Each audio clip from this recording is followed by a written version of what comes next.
Buenos días a todos. Mi nombre es Irene, soy maestra en pedagogía terapéutica en un colegio de Madrid y bueno, hoy quería explicaros un poquito el tema del autismo relacionado con la neurociencia. Sobre todo centrarnos un poco en el cerebro de una persona con autismo. Antes de meterme de lleno en la presentación, quería comentar que tendemos mucho a decir que son personas autistas. Y antes que decir que son personas autistas, es interesante decir que son personas con autismo o personas TEA. Más adelante diré qué significan las siglas TEA. Por lo tanto, bueno, antes de meternos de lleno en la definición, quería destacar a estas dos personas, estas dos personas que fueron muy importantes a lo largo de la historia, dos de los grandes precursores en cuanto a la definición de trastorno del espectro autista. ¿Por qué eso del espectro? Bueno, el espectro, como bien dice la palabra, es una franja muy grande que abarca muchísimos niveles de autismo, ¿vale? Lorna Wing, como tenéis aquí, fue una psiquiatra británica que introdujo el concepto de espectro. Y aquí abajo tenéis a Leo Kanner, que luego a lo largo de los años se crearon muchas escuelas gracias a los estudios de esta persona. Y bueno, como definición, podemos definir el autismo como un trastorno generalizado del desarrollo que ocasiona dificultades en la comunicación y la interacción social. Es cierto que bueno, es difícil encontrar un nexo común que nos permita situar estas alteraciones en una zona restringida del cerebro, pero sí han aparecido noticias que hablan de que existen alteraciones anatómicas halladas en el cerebro de personas que padecen autismo. Bueno, pues como os decía, es un trastorno del neurodesarrollo, afecta a 16 de cada 10.000 niños, es congénito, es decir, de nacimiento, aunque es cierto que no se manifiesta hasta aproximadamente los 18 meses y 3 años de edad. Bueno, en esta gráfica os he resumido un poquito el retraso en el desarrollo que presentan en 3 áreas en concreto, ¿vale? Esto es de los autores Simone Baron y Patrick Bolton. Entonces, para resumir un poquito, podríamos englobar las 3 áreas más importantes en intereses y actividades limitados y repetitivos, en lugar de ser flexibles e imaginativos. Una segunda área que está más enfocada a la interacción en relaciones sociales y el desarrollo social, que es, digamos, anormal o es deficitario, ¿vale? Y una tercera área, que es la incapacidad de establecer una comunicación normal, ¿vale? Y bueno, como bien dice aquí una definición, el autismo es un síndrome que afecta a la comunicación, la creatividad imaginativa y las relaciones sociales y afectivas del individuo. Esto no quita que haya niños con mayores o menores alteraciones en cada una de estas áreas. A continuación os explico más detalladamente, ¿vale? Lo he resumido en 2 grandes bloques. Uno es el déficit en comunicación social e interacción social. Bueno, pues aquí ¿qué nos podemos encontrar? Nos podemos encontrar desde un déficit en la relación socioemocional, ¿vale? Características importantes, bueno, pues acercamientos sociales inusuales, problemas para mantener conversaciones fluidas, intereses restringidos, disposición reducida para expresar sus emociones, ¿vale? En un segundo apartado tenemos déficit en conductas comunicativas no verbales, ¿vale? Entonces aquí nos encontramos tanto en la comunicación verbal y no verbal, hay una alteración, hay una dificultad para integrar esas conductas, ¿vale? Una característica dentro de este bloque pues, es el escaso contacto visual, apenas hay contacto visual entre las personas, déficit en la comprensión y uso de gestos y una falta total de expresividad emocional y comunicación no verbal, ¿vale? Un tercer apartado dentro de este bloque es el déficit para desarrollar relaciones y mantener una relación con la otra persona que tiene delante. Esto le ocasiona que, bueno, que les cueste más llevar a cabo situaciones sociales dificultad para compartir, para hacer amigos. Hay un mito muy grande que se dice que las personas con autismo no quieren hacer amigos o no quieren jugar con nadie, quieren estar solos. Eso es un mito. Es simplemente la dificultad que tienen para relacionarse con la otra persona, ¿vale? Y bueno, ausencia aparente de interés en la gente, que pues eso, se tiende a ver a una persona con autismo y decir que no te está escuchando, que no le interesa lo que le estás contando, etcétera, ¿vale? Un segundo bloque, bueno, ahí entrarían los patrones repetitivos y restringidos de conductas, actividades e intereses, ¿vale? En autismo se tiende mucho a encontrar a niños, bueno, o adultos con movimientos muy estereotipados, movimientos motores, tanto uso de objetos como un habla estereotipada, muy repetitiva. Tienden a alinear objetos, a dar vueltas a los objetos, mucha ecolalia, a repetir lo último que se ha dicho. Incluso, esto es muy curioso, frases idiosincráticas. ¿Qué quiere decir esto? El lenguaje es correcto, utilizan un lenguaje correcto, pero su uso no lo es, ¿vale? Como dice ahí, por ejemplo, pues tienden a llamar a las personas con números o con marcas de coche, o si su interés es la historia y les gusta muchísimo la historia, pues van a utilizar un castellano antiguo, por ejemplo, ¿vale? Insistencia en la igualdad. Tienden siempre a que todo esté igual, todo colocado en el mismo sitio y el mismo orden, ¿vale? Adherencia inflexiva a rutinas o patrones de comportamiento verbal y no verbal ritualizado. Suelen sentir un malestar ante pequeños cambios o las propias transiciones cuando se les lleva a un sitio o a otro o anticiparles qué va a ocurrir.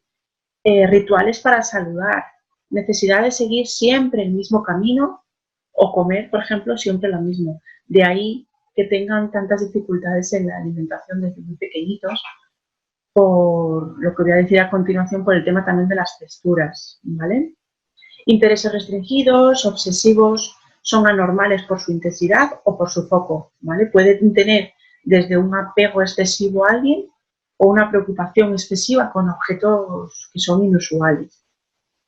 Y ahí es donde viene lo que os decía anteriormente de la alimentación. Pueden tener una hiper o una hiporreactividad sensorial.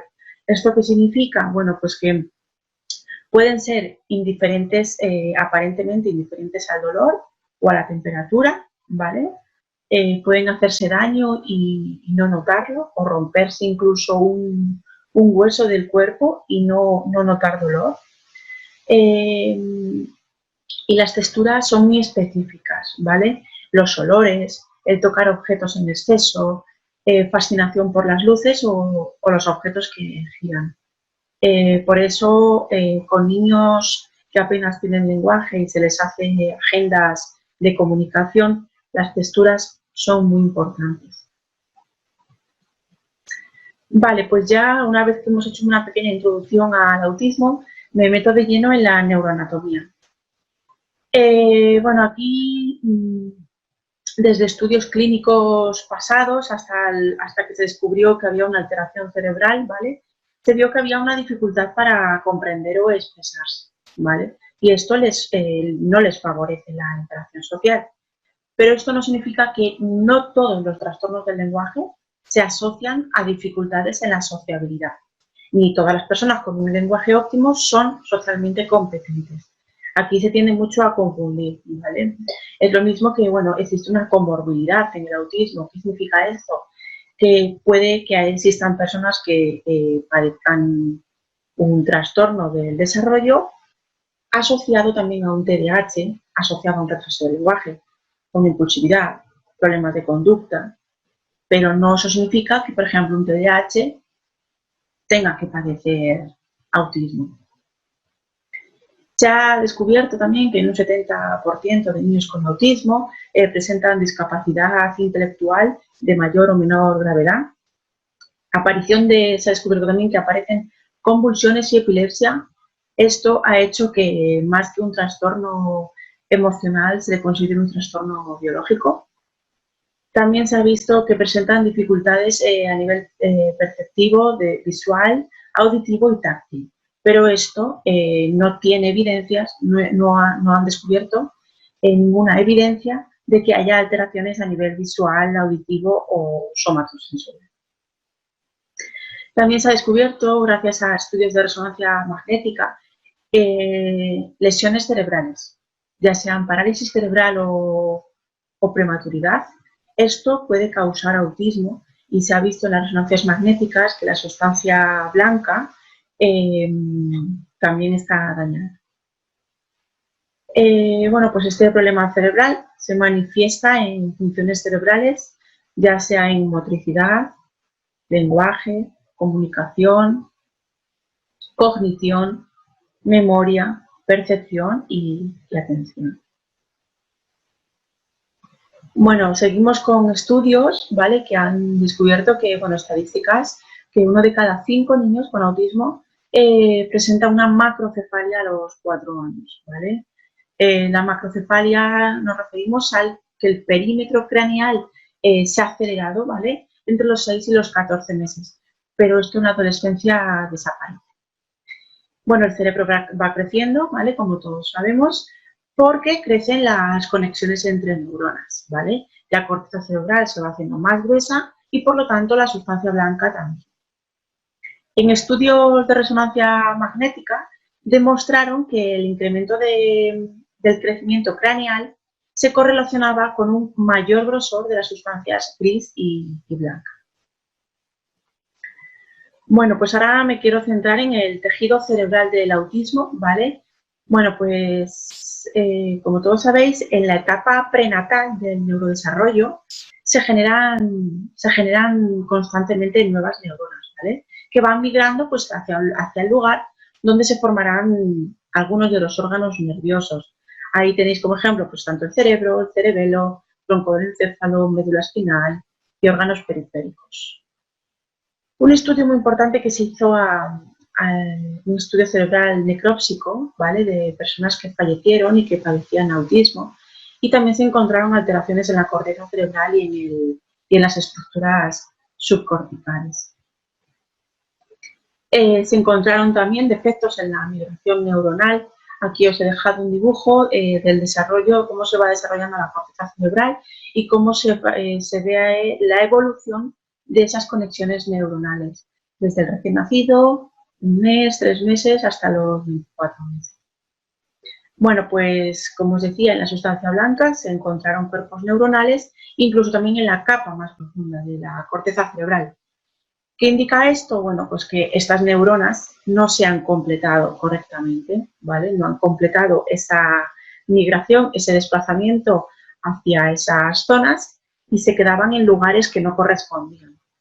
Esto infiere también en la formación de redes cerebrales, lo que dificulta pues la comunicación entre neuronas de las diferentes áreas. ¿Qué más se encontró en el cerebro? Bueno, como he dicho anteriormente, aparte del cerebro está el cerebelo. El cerebelo es el órgano controlador del cerebro, ¿vale? Es el que nos ayuda a dar esa flexibilidad a nuestras acciones, ¿vale? Pues se encontró que había una disminución de células, ¿vale? Y aquí os dejo un dibujo que son las células Purkinje, que son células muy grandes que representan las unidades funcionales del cerebro. Además, se encontró, bueno, que hubo un aumento presentan un aumento de la densidad de las dendritas. Bueno, las dendritas son esas ramificaciones, ¿no?, de las neuronas que permiten que se conecten unas con otras. Y bueno, estas dendritas son más densas en autismo, sobre todo en capas más profundas, ¿vale? Tanto a nivel frontal, temporal y parietal, ¿vale? Y recordamos que, bueno, frontal está relacionado con las dificultades en procesos ejecutivos, temporal relacionado con las dificultades en la comprensión del lenguaje y parietal relacionado con las dificultades en percepción. Bueno, pues el hecho de que estas conexiones estén en exceso, ¿vale?, este aumento, enlentece la velocidad de los procesos cognitivos y es lo que causa dichas dificultades. ¿Qué más se encuentran? Se encuentran alteraciones en las microcolumnas corticales, ¿vale? Todos sabemos que el cerebro está jerarquizado y bueno, estas neuronas se van agrupando en microcolumnas para procesar las categorías de información.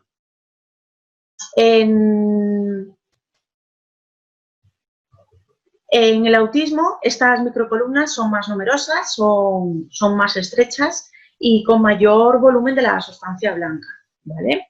Está relacionado con la falta de sincronización entre las redes neuronales, hipersensibilidad sensorial y mayor riesgo de epilepsia. Como anteriormente os había comentado, que por la aparición de convulsiones y epilepsia se le considera más un trastorno biológico que emocional. Dentro de estas alteraciones, bueno, pues destacar, muy importante, las neuronas espejo. Estas neuronas son muy importantes para la imitación, para el aprendizaje, ¿vale? Cuando somos niños, ¿vale?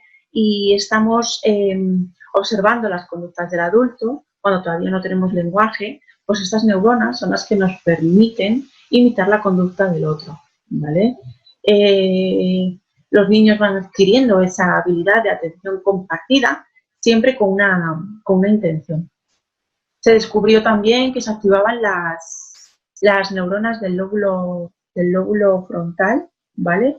Al observar a otras personas. Esta zona actúa conjuntamente con el sistema límbico, que como todos sabemos es la zona en la que se encuentran las emociones, y es la que nos hace interactuar también con los demás. Facilitan la comprensión de mecanismos mentales, como es la teoría de la mente, que en autismo tienen bastante dificultad para poder, digamos, acceder a la mente del otro y ponerse en el lugar del otro, y la adquisición del lenguaje. Y bueno, pues en autismo pues esto no se da, se da en menores cantidades, digamos, y este sistema de neuronas no se activa ni durante la observación ni durante la imitación de expresiones emocionales.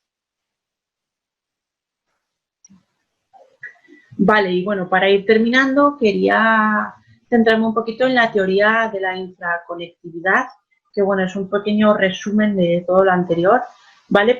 Esta teoría postula que las conexiones entre diferentes áreas cerebrales estaría disminuida o tendría menor eficacia en el autismo. Todo ello debido, bueno, pues a lo que hemos dicho anteriormente, defectos en la migración neuronal, déficit en las células de Purkinje, un exceso de ramificaciones dendríticas y alteraciones de las microcolumnas corticales. Aquí abajo os dejo un dibujo de un estudio que hicieron, ¿vale? Con un cerebro con autismo y un cerebro con personas control, es decir, con personas que no padecían autismo, ¿vale? Esta teoría se basó en resonancias magnéticas que medían la activación de áreas cerebrales, ¿vale? Durante el desempeño de diferentes áreas. Como podéis ver, digamos, estas manchitas de color rojo, anaranjado, en la parte del autismo, en el cerebro de un autismo, bueno, pues apenas hay diferencias en el procesamiento, ¿vale? A nivel más abstracto. En cambio, en el cerebro de una persona control, es decir, una persona sin autismo, hay mucha mayor activación ante textos de alta abstracción. Y bueno, pues en esta comparación de niños con niños sin autismo, con el mismo CI, con el mismo cociente intelectual, hubo diferencias bastante significativas. Y nada, pues para acabar quería dejaros esta frase que me gusta mucho, que es de un proverbio africano, que dice: para educar a un niño hace falta una tribu entera. Y bueno, tiene mucha razón, porque ya no solamente centrándonos en la anatomía ni en la neurociencia, sino que, bueno, yo como profesora, digamos que una persona con autismo o una persona con trastorno del espectro autista no puede estar solo, no debe quedarse aislado. Hay que trabajar tanto desde la familia como el colegio, como el alumno y su grupo de iguales. Y nada, pues Muchas gracias.